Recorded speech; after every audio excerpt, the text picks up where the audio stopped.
Right, you join us here at Middlesex FA and we're with Fulham and Scotland midfielder Tom Cairney. Nice to meet you, Tom. Nice to meet you. We'll get straight into it then. You're back in the Premier League, big kick-off this weekend. How did it feel leading the boys out at Craven Cottage? Obviously it was great to be back in the Prem. It's all everyone was talking about really since the final, like a couple of months ago. Yeah, it was a good feeling, but obviously the result wasn't the best in the end. Yeah, well, played quite well though, didn't you? Yeah, I think so, especially first half. I think we needed to score when we was on top. I mean, the goal before half time killed us a little bit, but we was chasing the game since then. But overall, it was a decent performance, just not the result. You'll be trying to redeem yourselves at Wembley this weekend, which obviously be a big challenge. But are you looking forward to playing there?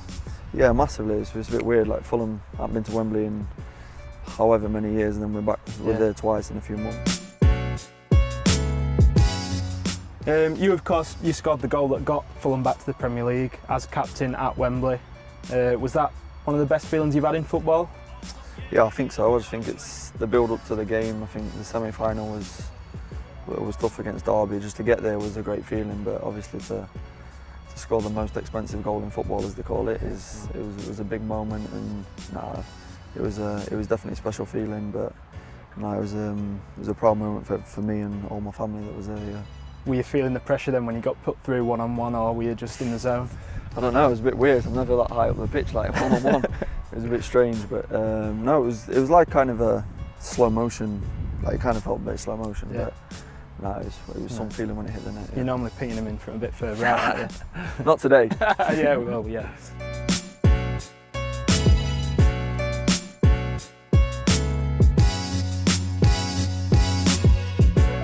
Kitlocker, we're massive supporters of grassroots and youth football. You were obviously released by Leeds as a youngster, but we're speaking to you now as a Premier League and international footballer. So what kind of advice would you give anyone who's in that same situation, any young player who's had a bit of a setback? I suppose football's all about opinions, and I think people have different opinions on you. Like I might have it later on in my career. It's just one of them things really. Just keep on. I don't know, I saw a lot of belief. I think it helps if you've got strong people behind you, like your family. Yeah. And yeah, obviously my world came crushing down at 16. I was there from 7 till 16 and got told that I was too small and stuff. But I think, I don't know, I always just believe that this is what I was meant to do. So I think my advice would be just keep going really, because yeah, I think one person's opinion doesn't change a lot in football really. Yeah, exactly. Well, you've come back to haunt Leeds a few times since, haven't you? Yeah, I've scored a few against Leeds. Yeah. So, who would you say has had the biggest influence on your career then, and kind of getting you to where you are today?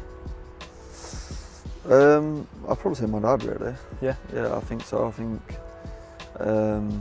academy football it's hard. I think it's a lot. It takes a lot out of your life, especially when you're little. I remember we used to travel from Nottingham when I was like 7. 3-4 times a week to go to Leeds, which is like an hour and a half, and he was a taxi driver as well, so the car was a bit knackered. But no, he did it because he seen something that a lot of kids didn't really have, so he thought he had a chance, and he tried to give me the best possible chance, and yeah, I think it's a lot down to him. And it's definitely paid off, obviously. Yeah, it's worked, yeah. Got him a new car anyway. Nice, nice.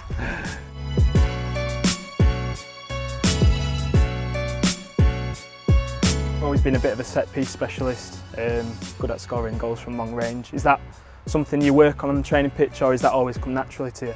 I won't say I work on that much. I do a bit of shooting after sessions for like a laugh and stuff, and put a bit of money on it, or whoever loses collects the balls in. Nice. But yeah, I don't know. I think it's kind of natural. I think if you can strike a ball, or timing, or I think if you score goals, I think that's kind of natural. Yeah.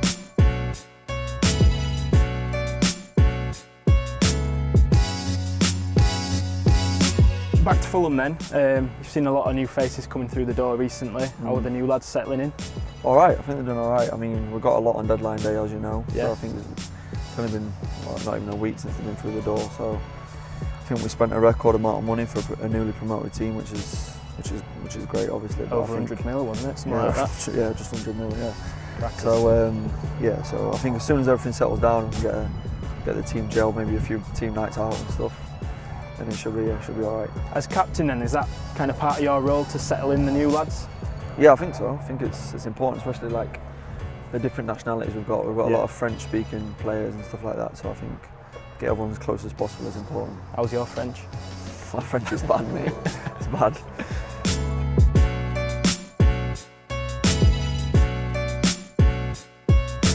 So finally, what are your ambitions this season for club and country?